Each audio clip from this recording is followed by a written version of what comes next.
The fastest way to go from 30% body fat to 10% in 5 simple steps. Hi, my name is Dr. Michael Diamonds, the founder of Sculpt by Science. In 2015, it was the first time I went from 30% body fat to 10% body fat. And it was the hardest and the longest journey I've ever been on. The truth is, because once I finally figured out the science, I still had knowledge gaps and that slowed down my journey. 2 years later, with more knowledge and motivation, I joined a 90-day transformation competition. These were my results.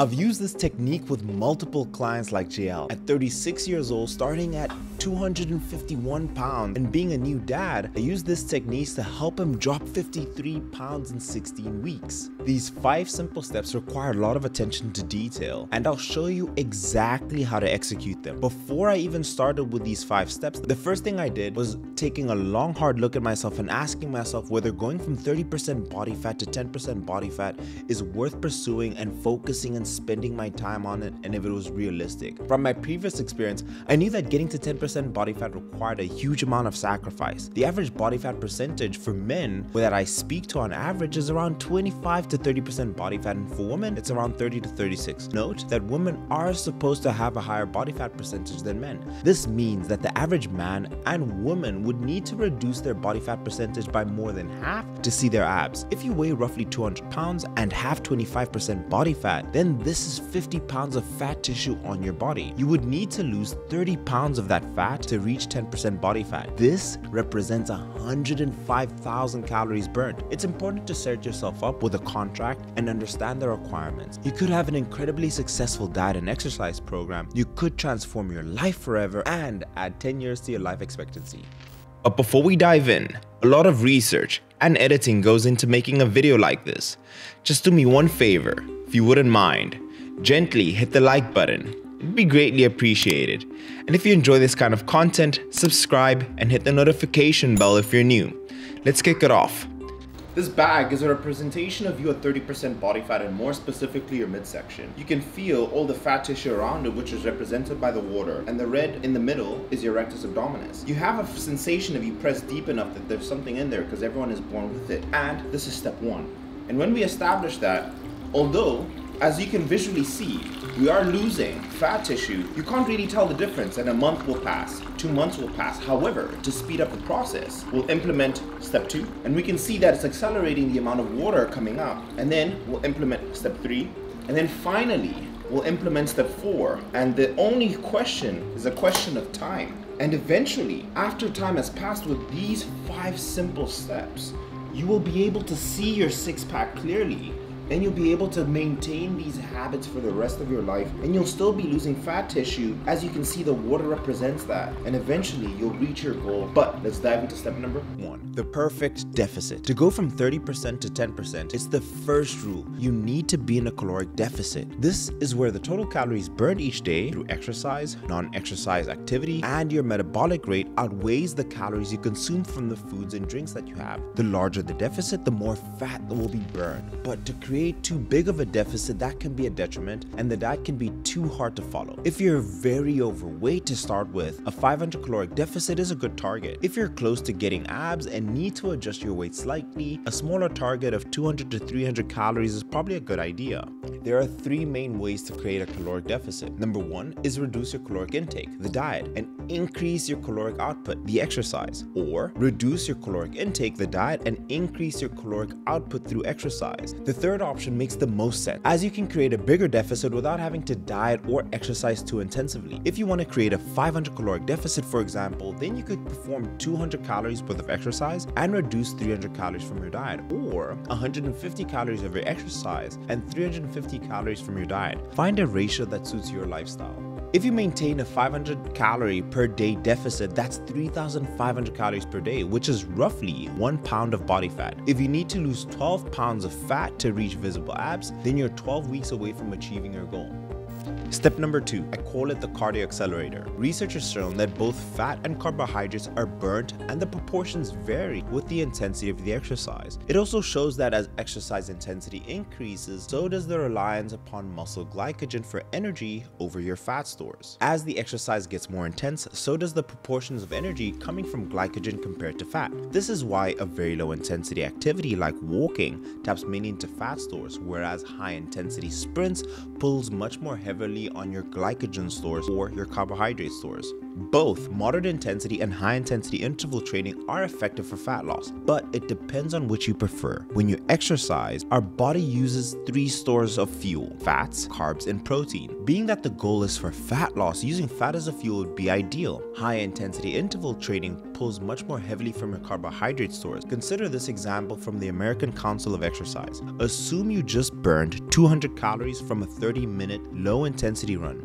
Approximately 120 calories comes from fat. Now, assume you burn 400 calories from exercising at a high intensity for the same amount of time. Of the 400 calories, roughly 140 calories comes from stored fat. Of course, this example assumes your exercise sessions are equal in length. If your HIIT workout is shorter than your slow cardio session, you may end up burning more fat with slow cardio. This is exactly what I did, and this is exactly what JL did, and let me run you through this cardio protocol. So in week 1 to week 4, I did list cardio, 2 sessions at 30 minutes. The speed on the treadmill was 6 kilometers per hour or 3.2 miles, and I used it at max incline, and I was getting 10,000 steps. Week 4 to 6, list, 4 sessions at 30 minutes, and then I was doing 12,000 steps. Week 8 to 10, I was still doing list, but 5 sessions at 60 minutes, getting 15,000 steps, and week 10 to 13, I was doing list cardio, 6 sessions at 70 minutes, and I was getting 20,000 steps. Watch till the end of this video and I'll share with you what I did week to week with my nutrition in the 90 days. How did I find the time to get all these steps? Number 1, I woke up early. It allowed me to get an hour and get an hour alone to be able to manage to hit 6,000 steps. I also walked to the gym and back, and that got me roughly 2,000 steps, and walking in the gym between my sets got me another 2,000 steps. We know that if you're between 160 pounds to 200 pounds, you burn roughly 500 calories per day from 10,000 steps.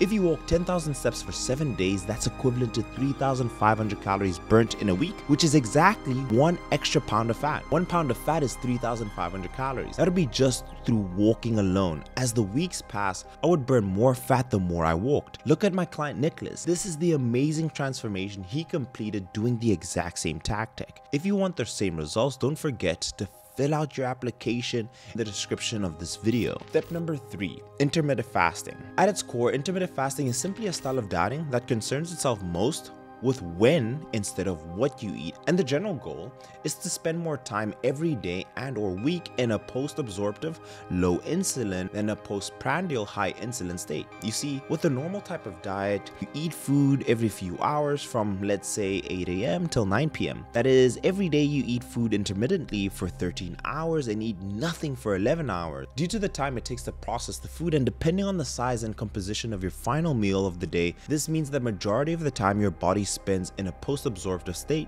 when it's asleep. So 6 to 7 hours is probably the average. With intermittent fasting, you flip this around. You eat food intermittently for, let's say, 8 hours and eat nothing for 16 hours. Now, what I personally did, I followed the plan better using the 16-8 intermittent fasting method. Although it's not the magic pill, because I was so busy in medical school, I would be hyper-focused during the day with a tremendous amount of mental clarity, which is one of the benefits of intermittent fasting. During my fast, I would drink 1 to 2 cups of black coffee, which has shown to have a fat burning effect. My general rule, no coffee after midday. Once I got home from medical school, I could eat anything that really fits my diet and in my macros, because this was the most enjoyable for me. It made it even more consistent, and it allowed me to lose more fat because I was adhering to a diet that I enjoyed. I had 0 cheat meals in these 90 days because the diet felt like it was already cheating. This is what I do with all my clients. When we start working together, I ask them, tell me, what foods do you enjoy eating,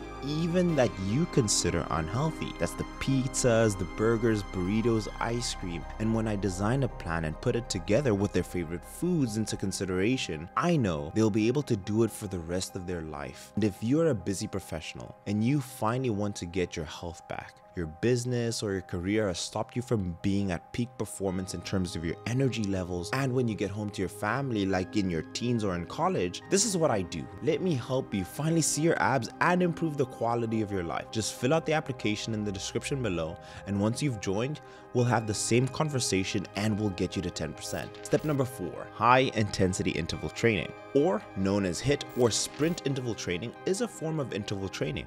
It's a cardiovascular exercise strategy alternating short periods of intense anaerobic exercise, basically going as hard as you can go with less intense recovery periods where you catch your breath until you're too exhausted to continue. High intensity interval training is not the big secret to fat loss. However, it can be a powerful weight loss tool when you know how to use it. As I had mentioned earlier, research has shown that both fat and carbs are burnt and the proportions vary according to the exercise intensity. Now, with high intensity interval training, multiple studies have shown that those conducted by Laval University, East Tennessee State University, and Baylor College of Medicine, and at the University of New South Wales showed otherwise, that high intensity interval training can be more beneficial. The research specifically shows that the results reinforce the notion that a given level of energy expenditure, vigorous exercise, favors negative energy and lipid balance to a greater extent compared to the lower moderate intensity. Now, this is how I did my high intensity interval training. I like using the air runner. I would sprint for 30 seconds and then I would walk for 1 minute and 30 seconds and repeat for a total of 30 minutes. This strategy I'd only implemented in the 8th week of my training, and if you're too heavy or if it's a bit too intense for you, it may be damaging to your knees and you may want to drop at least 10% body fat before you start implementing this, but HIIT is more so once you feel like you're ready and your body's adapted. And then step number 5 is supplements. Now, supplements play a small portion in allowing you to finally see the results that you want, and the supplements that I highly recommend is a whey protein. We know that having an amount of protein in your diet is extremely beneficial. Protein is very satiating. You'll feel full having a shake here and there when necessary. We also know that protein increases the thermic effect of food, which is a fancy way of saying your body will burn more calories digesting the protein. And then finally, it is what we need to build muscle. Also, in my own experience through this entire journey, the most beneficial supplement I've ever had is a supplement that contains caffeine. That's black coffee or a pre-workout. Personally, I give this to my clients and I call it my secret weapon. I utilize Pride. Now, Pride has a formula called pentacaffeine, which avoids you having this crash, and throughout the entire day, I notice that I get a lot more steps. My cardio sessions are a lot more intense, and the same goes with my training without feeling the jitters. So, if you want to pick up anything from EHP Labs, I highly recommend their whey protein and Pride as a pre-workout.